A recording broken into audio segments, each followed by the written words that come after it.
दोस्तों, स्वागत है एक नए वीडियो में।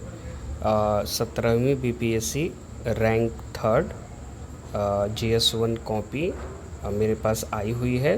सोचे कि आपसे शेयर कर दें। ठीक है, तो चलिए। तो आप देख सकते हैं कि रोल नंबर है 401830। Subject is GS1।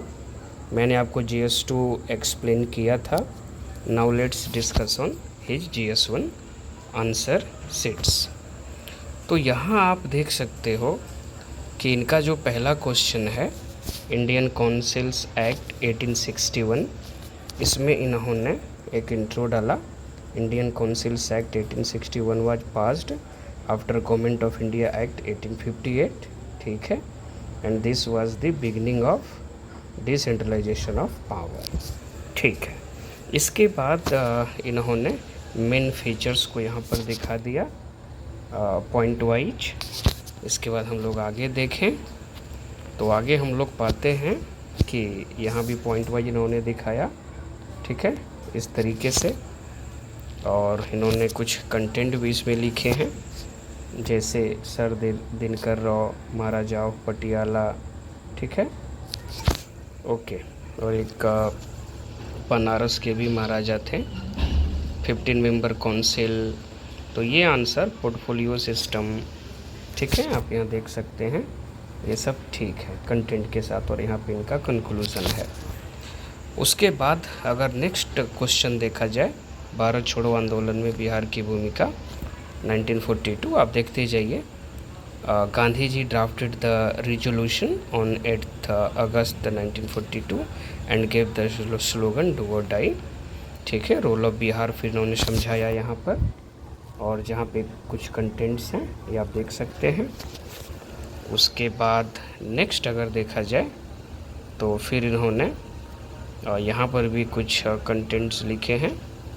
और उसके बाद इनका सी संथाल अपराइजिंग, तो ये आप देख सकते हैं इंट्रो है। उसके बाद रीजन्स ऑफ अपराइजिंग है। उसके बाद इनका एक रिजल्ट का भी टॉपिक इन्होंने यहाँ पर छोटा सा लिखा है। और इसके बाद कंक्लूड किया है। पटना कलम पेंटिंग को लेकर भी इनका इंट्रो है। इंट्रो के बाद मेजर कैरेक्टरिस्टिक्स यहाँ पर दिखाया है इन्होंने। उसके बाद यहाँ कुछ पॉइंट्स हैं। और उसके बाद यहाँ पर कुछ उसके फीचर्स वगैरह दिखाए हैं। और फीचर्स दिखाने के बाद he has concluded that now art and architecture of modern age. यहाँ पे छोटा सा इंट्रो है। और it can be classified into court art, जहाँ पर इन्होंने ये दिखाया है पैलेसेस, पिलर्स। ठीक है, स्तूपास, कॉइन्स, इंडिविजुअल आर्ट में दिखाया। उसके बाद कंक्लूड कर दिया। उसके बाद ये लॉन्ग देख लो, चंपारण वाला। और आप बस देखते जाइए। रीजन्स यहाँ पर उन्होंने इंट्रो के बाद रीजन्स लिखा कि भाई इंडिगो मूवमेंट क्यों।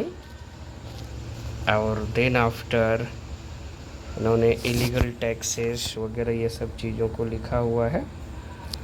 और ये है कि लॉन्ग में इनके शॉर्ट्स में भी पेजेस फिलअप थे यहाँ भी। और देखो as compare to his GS2, GS1 अभी तक तो मुझे थोड़ा अच्छा लगा। वेस्टर्न एजुकेशन इन बिहार भी इन्होंने लिखा हुआ है। और फिर यहाँ भी ठीक है। यहाँ इन्होंने एक और सब हेडिंग दिया है, expansion of western education in Bihar. Patna college date तारीख, इंजीनियरिंग कॉलेज डेट तारीख, पटना यूनिवर्सिटी मेडिकल कॉलेज। ठीक है, और क्रिश्चियन मिशनरीज वगैरह की चर्चा किए हैं। यहाँ लिखे हैं impact of development of western education. इसके बहुत सारे उन्होंने सब पॉइंट्स बनाए हैं। उसके बाद कंक्लूड कर दिए। अब यहाँ पर आ गया करंट अफेयर्स वाला, आम आदमी पार्टी इन दिल्ली असेंबली इलेक्शन 2025 का जो क्वेश्चन है। इन्होंने यहाँ पे इंट्रो दिया है। इंट्रो के बाद यहाँ पे एक हेडिंग बनाया और इसमें कुछ पॉइंट्स लिखे। उसके बाद कंक्लूड कर दिया। ठीक है, रशिया यूक्रेन वार वाले क्वेश्चन में यहाँ पर एक इंट्रो दिया और यहाँ पर एक सब हेडिंग बनाया, फिर कुछ पॉइंट्स लिखे, फिर एक और यहाँ सब हेडिंग है इफ़ेक्ट्स ऑन वर्ल्ड पॉलिटिक्स। उसके बाद एक छोटा सा कंक्लूज़न, ख़त्म। महाकुंभ मेला वाला केस है, ठीक है। Mahakumbh fair was organized after the gap of 144 years, ये वाला जो फ़िलहाल हुआ। और उसके बाद 60 करोड़ पीपल से ज़्यादा, और उसके बाद ये इन्होंने कंप्लीट किया। कास्ट बेस्ड सेंसस इन बिहार वाले क्वेश्चन के आंसर में इंट्रो है नहीं यहाँ डायरेक्टली, क्योंकि समय ख़त्म हो रहा होगा, डेट इज़ वाई इन्होंने इसको कंप्लीट किया है। उसके बाद अगर नेक्स्ट देखा जाए, analyze logically what the future of the United States of America will be at national and international level under the leadership of newly elected President Donald Trump। इस वाले में इन्होंने इंट्रो दिया है, आप देख सकते हैं। इंट्रो के बाद एक सब हेडिंग डाला, ठीक है, नेशनल लेवल पे, और यहाँ पर लिखा इंटरनेशनल लेवल, ठीक है। उसके बाद इसमें इन्होंने इसको कंप्लीट किया। फिर उत्तराखंड या यूसीसी वाला क्वेश्चन का आंसर आ गया, तो इसमें भी देख सकते हो आप, आर्टिकल 44 का भी चर्चा है। ये सारे के सारे इन्होंने पॉइंट्स कवर किए हैं, ठीक है। आप इसको स्लो करके भी देख सकते हैं इस चैनल पे। इन्होंने चैलेंजेज को भी यहाँ पर शो किया है, और चैलेंजेज को शो करने के बाद कुछ चैलेंजेज लिखे हैं, और उसके बाद ये कंप्लीट। उसके बाद one nation one election, Ramnath Kovind committee, और यहाँ पर इन्होंने सब हेडिंग दिया। उसके बाद इसमें कुछ इन्होंने पॉइंट्स जोड़े। हालांकि इनके आंसर में आप देखोगे कि फ्लो चार्ट नहीं है, इन्होंने पॉइंटर ही फॉर्म में लिखा है, जैसे नोट्स लिखते हैं। देखो GS2 की तुलना में फ्रेंड्स मुझे इनकी GS1 की कॉपी अच्छी लग रही है।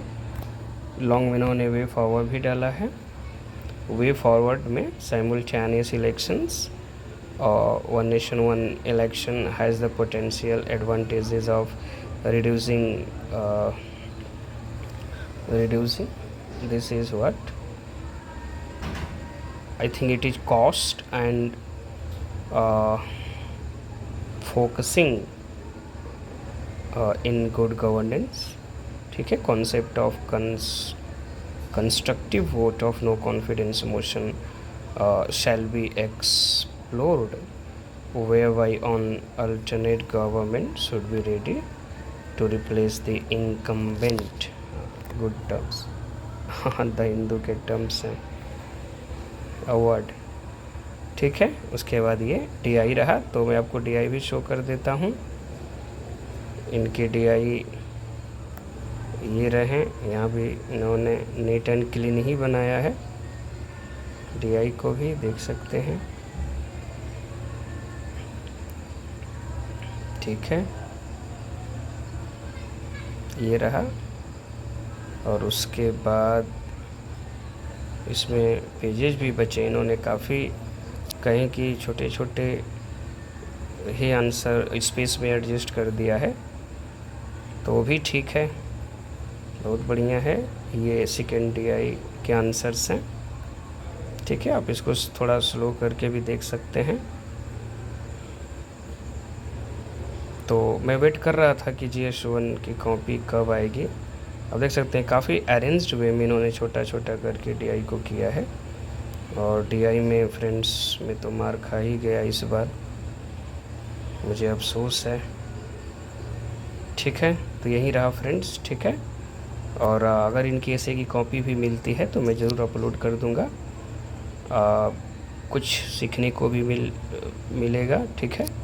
और बहुत सारी चीज़ें हैं जो हम लोग कंपेयर भी कर सकते हैं कि कहाँ कमी रह गई। जैसे DI को लेकर मैं अपनी बात करूं, तो चलो फ्रेंड्स, मिलते हैं अगले वीडियो में। लाइक शेयर सब्सक्राइब ज़रूर करें मेरे चैनल को, study with Chitranjan. Thank you.